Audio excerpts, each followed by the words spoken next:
Hello, and welcome to another edition of Ask the Professor, a crowd-supported feature, financially and intellectually. We depend on you for contributions, which you can make through my website. That's www.johnrobson.ca. We also depend on you for questions on everything from culture to ideas, political philosophy, history, architecture. I keep fishing for questions on architecture. All those things that matter to us in our attempt to build a good life together. All right, here's one from Connor. He's asking, do you believe that rule by Sharia is good or bad, and why? Do you believe that rule by divine right is good or bad, and why?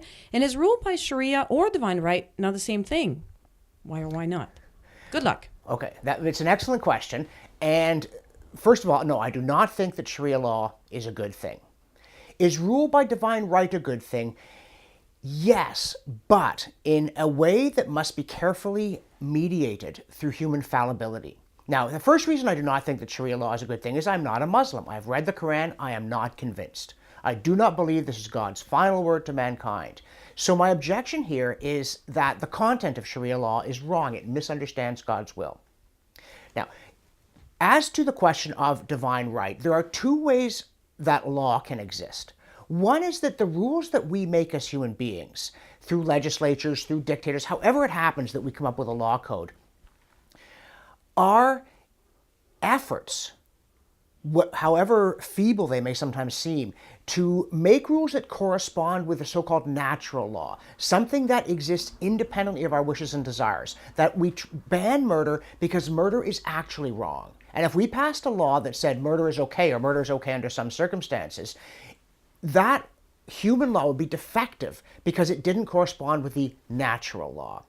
And I think that most people who've given the matter much consideration do believe in this idea of natural law. Because if you don't believe in that, if you don't believe that there is some standard against which we can measure any law that we personally happen to make, then how would you ever criticize a law? If something was legal, how could you ever say it shouldn't be legal?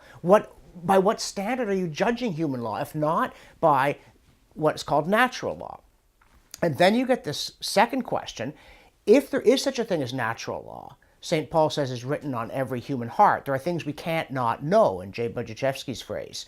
We can't not know that stealing is wrong. We can argue about whether a particular thing is stealing or not, but you won't find a society in which theft is not condemned. We can't not know that murder is wrong, although there will be arguments about what taking of human life constitutes murder. Some pacifists will say that war is murder. Others will say just defense. You're allowed to take a human life. That's not murder.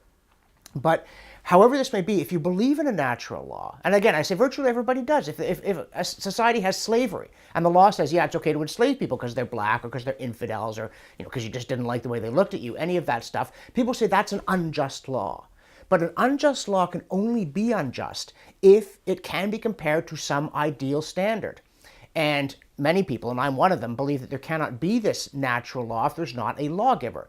So that if anybody is engaged in the enterprise of trying to make law more fair than it is, or making sure that it stays fair, I say they are, in fact, attempting to write into human law God's will.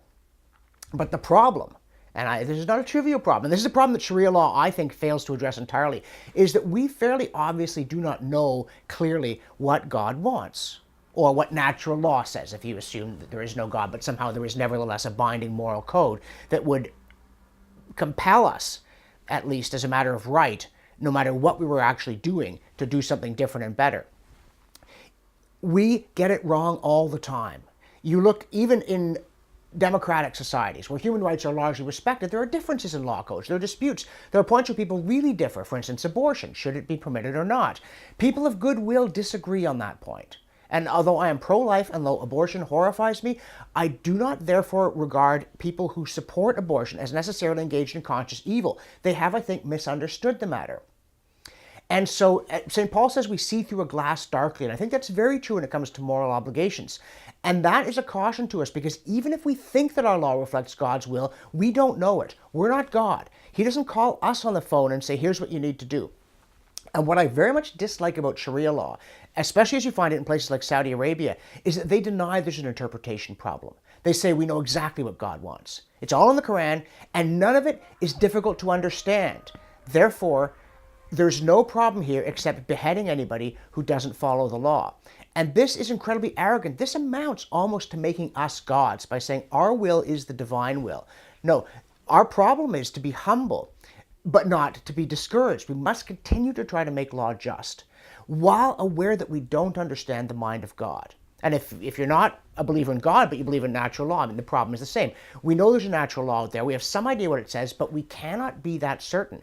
And what is wrong with Sharia law is that it simply denies the whole issue of interpretation. It says everything is obvious, death to you if you don't agree. And that simply misstates the nature of our relationship to this transcendent law. It's out there. We must try to obey it. We must try to discern it, but we must never forget that we are fallible. Sharia law has no room for human fallibility. This is why I don't think we should burn people at the stake if they have the wrong religion. But I believe in putting people in jail if they commit murder, and in some cases, I do believe in capital punishment. So there comes a point where you just say, we're certain that one is on the other side. But we need to have things like democratic institutions, elections, legislatures, in order that we can continually wrestle with the question of what does that natural law really say, and how can we get closer to it than we are now, or try to stay close to it without falling into the trap of believing that we finally nailed it because we apprehend it directly. If there is an afterlife, we will know. There will no longer be seeing through a glass darkly. We will see clearly. But at the moment, we don't. We must continue to peer through the glass with both humility and determination. So in that sense, yes, I do believe in the divine authority behind all law. But we aren't gods, and we must never, ever behave as though we are. All right. Thanks for that. Folks, if you would like to play along, the URL on your screen will take you to a page where everything is explained. Thanks, and see you next time.